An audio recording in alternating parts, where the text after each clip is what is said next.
There is a country so vast and so varied that no single journey can fully contain it.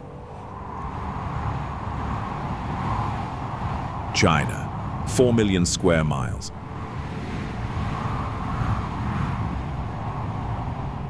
"56 recognized ethnic groups.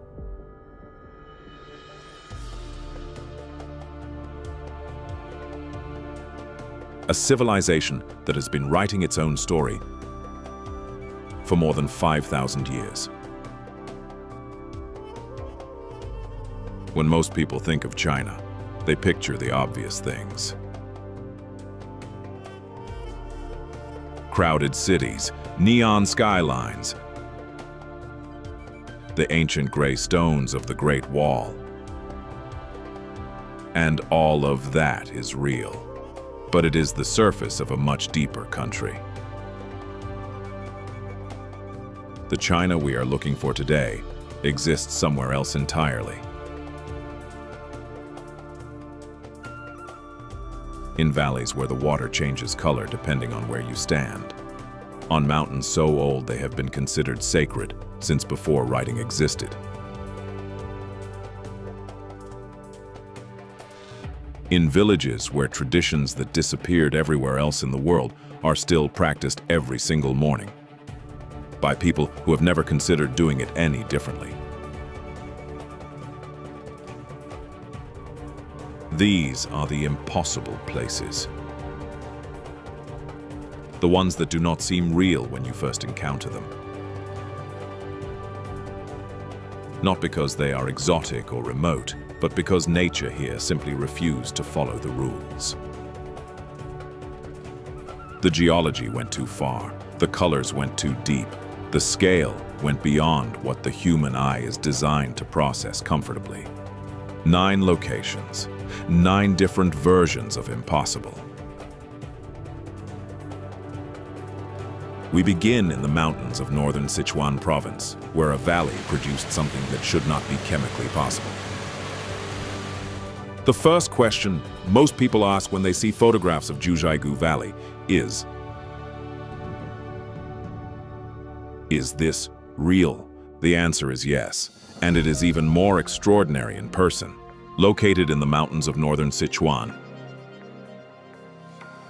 Jiuzhaigou translates as the Valley of 9 Villages. It is home to more than 100 lakes,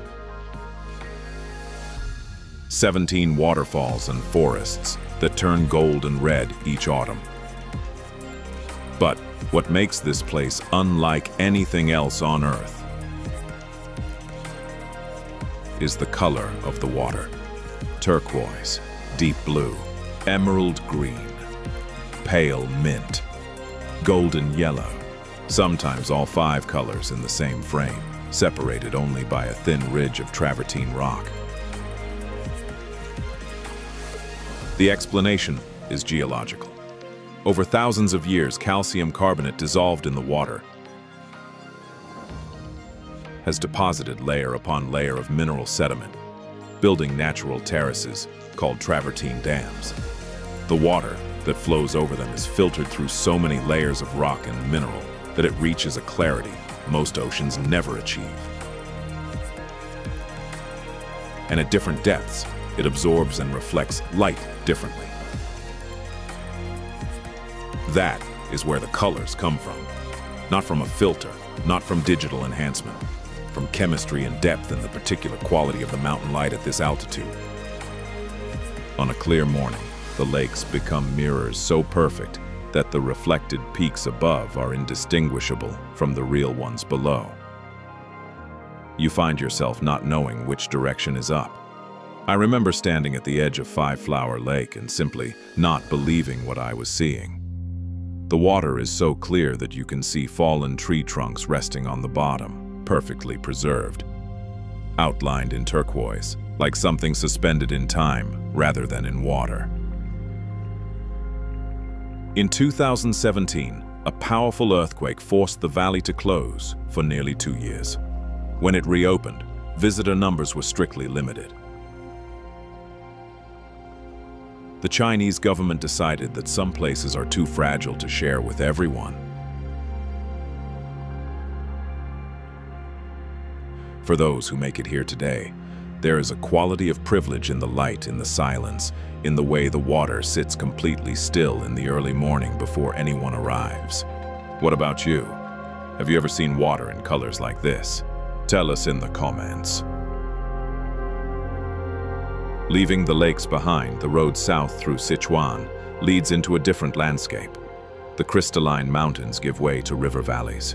The clear, cold water of the high altitude is replaced by the brown, powerful current of three great rivers, converging at a single point.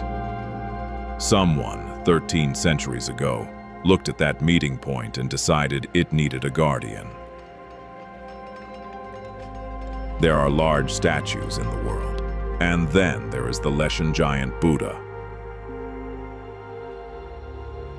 Carved directly into the red sandstone cliff face at the confluence of three rivers. This seated figure stands 71 meters tall. His shoulders are 28 meters wide. Each of his toenails is large enough for a person to sit on comfortably.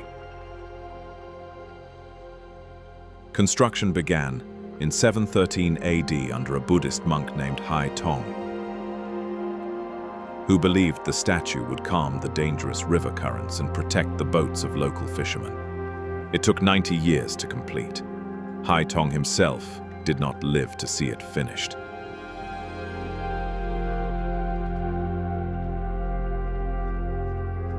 He died somewhere in the middle of a project he had started and would never see completed.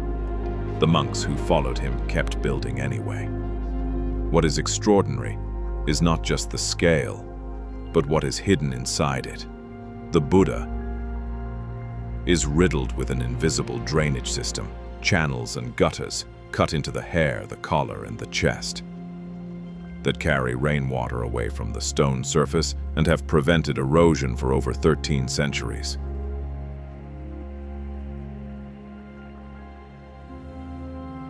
The ancient builders understood hydraulics well enough to solve a problem that modern engineers still study today.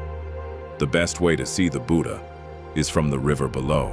As your boat approaches, the figure reveals itself slowly, beginning with the feet, then the robes draped across the knees, then the hands, then finally the face, looking out across the water with an expression of absolute calm that has not changed in 1,000 years. From the river, you understand the scale in a way that photographs and clifftop paths simply cannot give you. The people on the boat beside you become small, and then you realize that against the Buddha, so do you. From Sichuan, we travel east into Hunan province. It is a journey of several hours, and the landscape changes character with the distance. The river valleys of Sichuan become something older, stranger. The rock shifts from warm sandstone to something more vertical, more severe, and ahead, half hidden in morning cloud,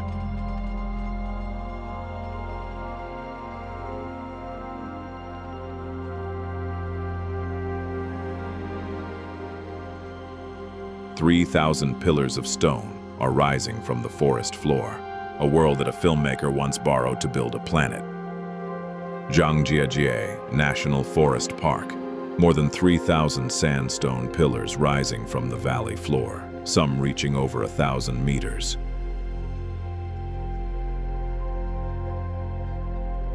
Many of them have ancient pine trees growing from their crowns. Most of them are connected only to the sky. When James Cameron's team saw photographs of this place, they knew immediately they had found their Hallelujah Mountains. The floating peaks of Pandora are a direct translation of Zhangjiajie into the language of science fiction. Cameron kept the geology. He simply removed gravity. What the film could not replicate is the atmosphere.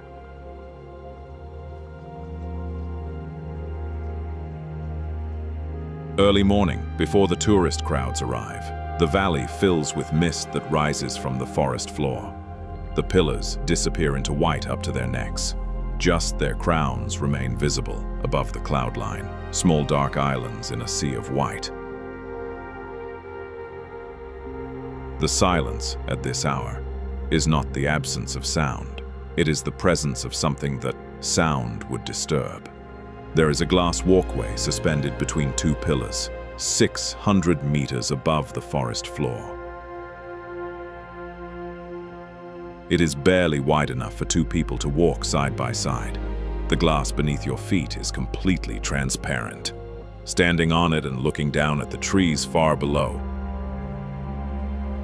you experience something that every rational part of your mind tells you should not be happening. Your body and your mind need a moment to negotiate. Then you take a step forward, and another, and somewhere in the middle of that walkway, between the sky above and the void below, you understand what these pillars have always been.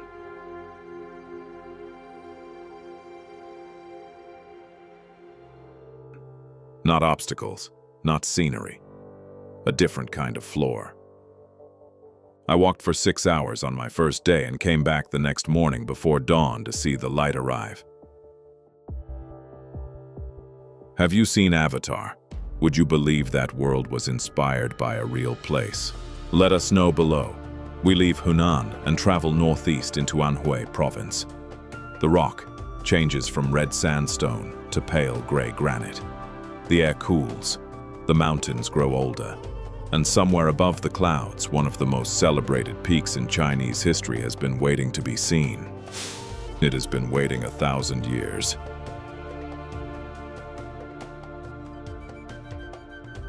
A few more hours will not matter. Huangshan, the Yellow Mountain. Chinese landscape painting has a distinctive style that people around the world recognize immediately.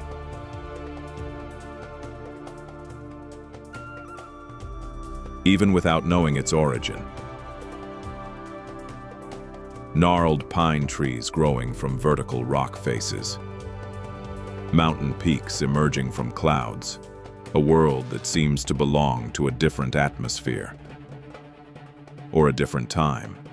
That style was not invented in a studio. It was not imagined, it was observed. Here, by painters who climbed these peaks and drew exactly what they saw. The granite peaks of Huangshan rise above a sea of cloud that collects in the valleys below. The effect changes by the hour. In the morning, the peaks float like islands above a white ocean.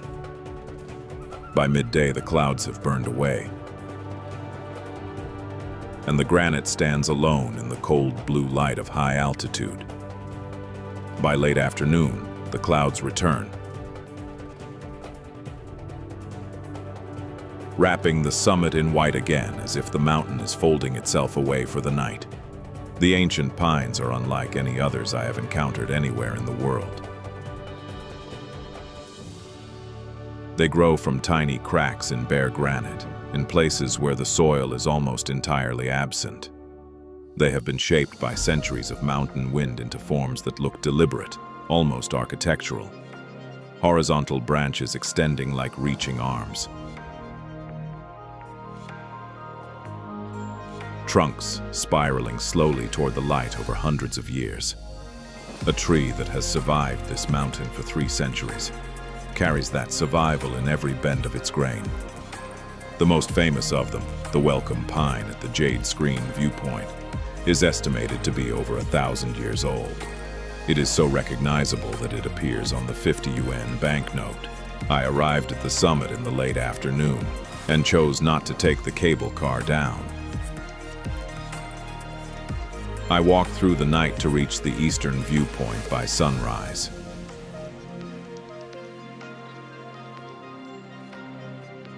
The moment the first light crossed the horizon and turned the sea of clouds below from gray to gold to pink, I understood completely why people have been making this journey for 1,000 years. From Anhui, we travel south, leaving the gray granite peaks behind and descending toward a landscape that is flatter, greener, and shaped not by height, but by water.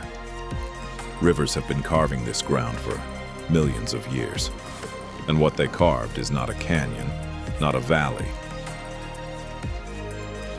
Something stranger, a plain, punctuated by hundreds of vertical limestone peaks rising from the earth like the teeth of an impossible comb. This is where Chinese painters came after they left Huangshan. This is where China put its most famous view. The landscape around Guilin is what most of the world pictures when it imagines China. Limestone peaks rising vertically from flat green plains, rivers winding between them, bamboo groves at the water's edge.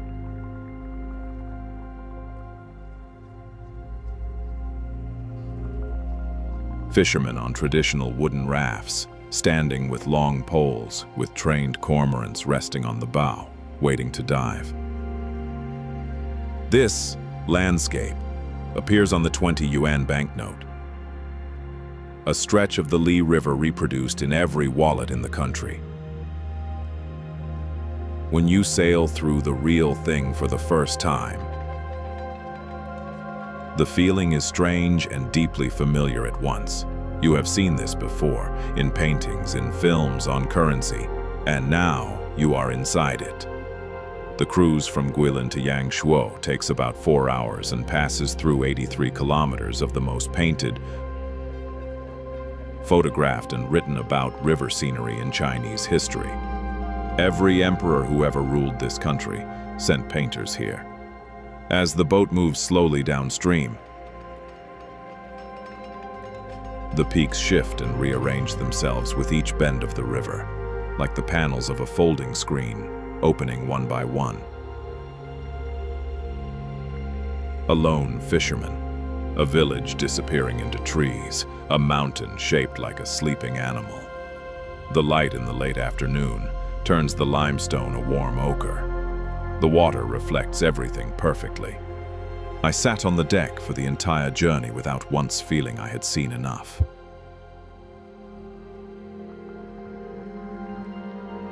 An hour north of Guilin, the flat plains rise sharply into mountains. The river disappears behind us.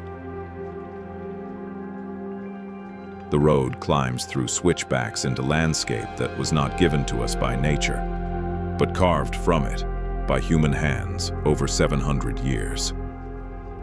The Longji rice terraces.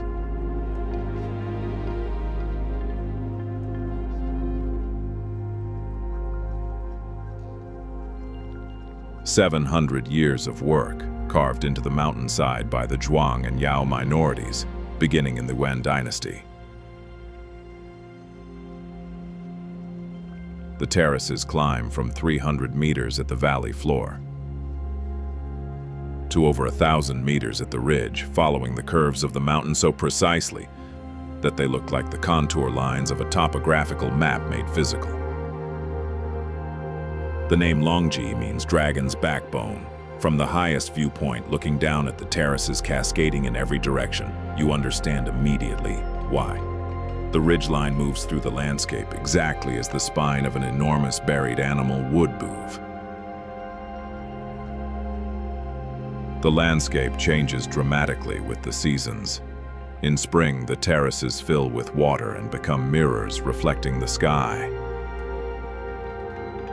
In summer, an intense green of growing rice covers every surface. In autumn, the gold arrives. In winter, when the snow comes, the stepped pattern fills white from ridge to valley, and the dragon's backbone emerges more clearly than at any other time of year. The Yao women of this region are known for something that has nothing to do with rice. They grow their hair for their entire lives, cutting it only once when they come of age. They wash it in fermented rice water, the same water that runs through the terraces. The women of Huangluo village hold a Guinness World Record for the longest hair of any community on Earth. Some of them have hair that reaches the ground. We cross the border into Yunnan province. It feels like entering a different country. The languages change. The architecture changes. The altitude drops and then rises again, and the terraces we are about to see make Longji look like a rehearsal.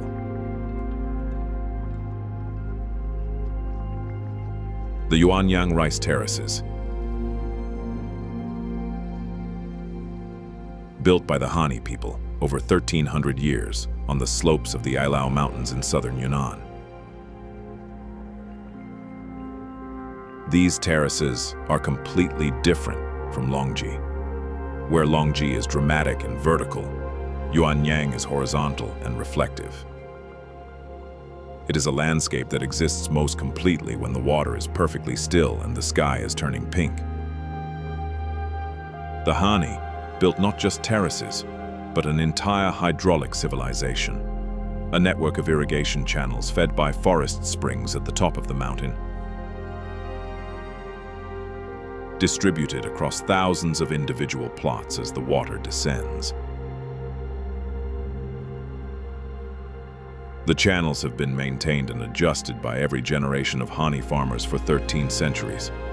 The system works without pumps, without motors, without any mechanical intervention. Just gravity, stone, and an inherited understanding of water that passes from parent to child as naturally as language. The most famous viewpoint is Duoyishu.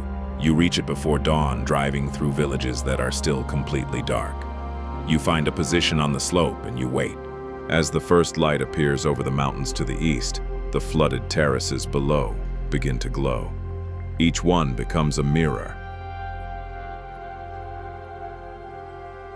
Thousands of individual mirrors covering the entire mountainside, each reflecting a slightly different angle of the same sky. Gold becomes orange, orange becomes pink, pink becomes white, and then the sun is fully up, the mirrors become water again, and the Han farmers walk out of their villages with their water buffalo and begin another day that looks exactly like the one before it, which looked exactly like the one before that. Going back further than anyone can count. I stayed for 3 hours and watched the light change until there was no more magic left to see. We travel north through Yunnan, climbing again. The rice terraces give way to pine forests. The pine forests give way to higher, colder ground. And at 2,400 meters, where the air is sharp and the nights are cold even in summer, one of the oldest inhabited cities in China has been sitting for 8 centuries, with a glacier standing watch behind it. Lijiang. The old town has been continuously inhabited for over 800 years. It was built by the Naxi people, an ethnic group with their own language, their own music,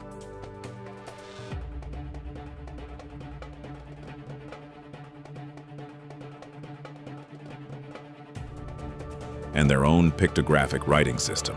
The Dongbao script is one of the very few pictographic writing systems still in active use anywhere in the world. It looks like cave paintings brought into the present. The town sits at 2,400 meters.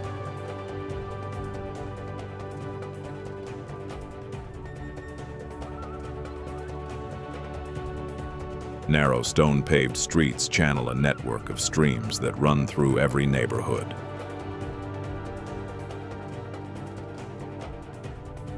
The water comes from a spring at the edge of town and is distributed through carved stone channels that run alongside the paths, under small stone bridges, through the centers of courtyards. Willow trees trail their branches into the moving water. There are no cars inside the old town, not because the regulations forbid them, because the streets are simply too narrow to allow them. And behind the old town, above the ancient rooftops visible from almost every street, Jade Dragon Snow Mountain, 17 peaks. The highest at 5,596 meters. Its glaciers catch the afternoon light and send it back in a way that makes the mountain seem to glow from within. In 1996, a strong earthquake damaged much of the old town. The Naxi people rebuilt it stone by stone and beam by beam. UNESCO had declared it a World Heritage Site the year before. It stands now as both an ancient city and a demonstration of what a community can do when it decides that what it has built is worth keeping. I walked the streets of Lijiang at 6 in the morning, before the shops opened, before the tourists arrived. For those 2 hours moving through the empty alleys with the streams running beside me and the glacier above, it felt as though 800 years had not passed at all. From Yunnan, we travel east and north, toward the great river that has shaped this country more profoundly than any mountain or valley. The Yangtze, the river that carried the first Chinese civilizations from the Tibetan plateau down to the sea, and at its most dramatic stretch, a journey that takes you to the bottom of the earth.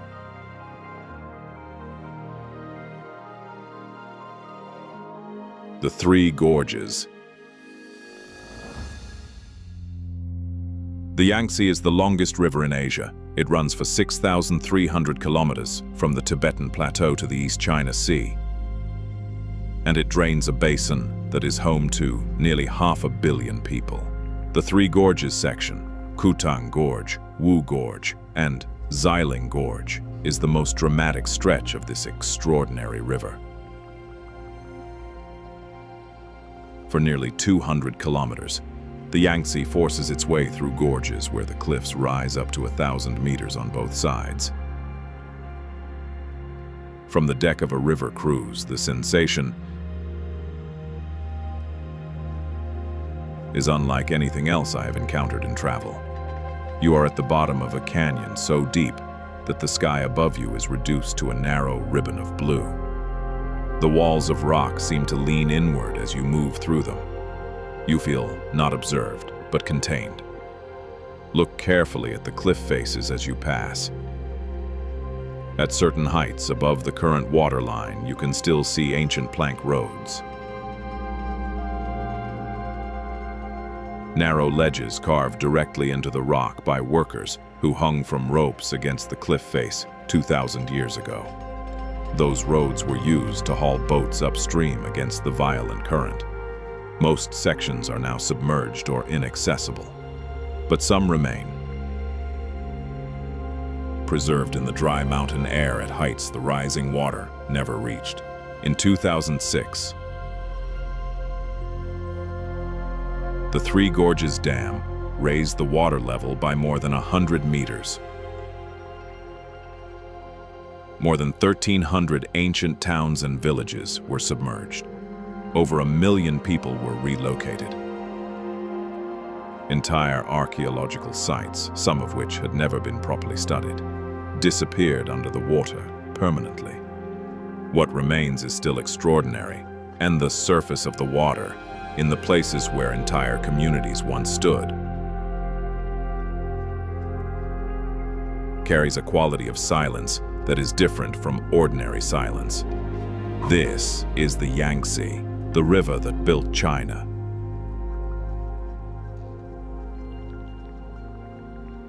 China is not one country. It is dozens of worlds layered on top of each other.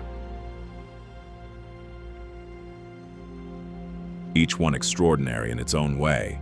The lakes that change color with their chemistry.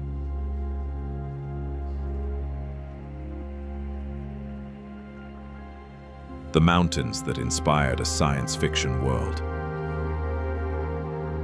The Buddha, carved from a cliff over 90 years. The rice terraces built and maintained by hand across 13 centuries. The ancient plank roads carved into canyon walls by men who hung from ropes. The river where entire cities now rest on the bottom in permanent darkness. Every landscape we have seen on this journey carries a story that stretches back further than most countries have even existed. And this is only a fraction of what China holds. If you enjoyed this journey, please like and subscribe. It helps us bring you more stories from the places that most people never reach. And tell us in the comments, Which of these 9 places would you most want to visit? We will see you on the next journey.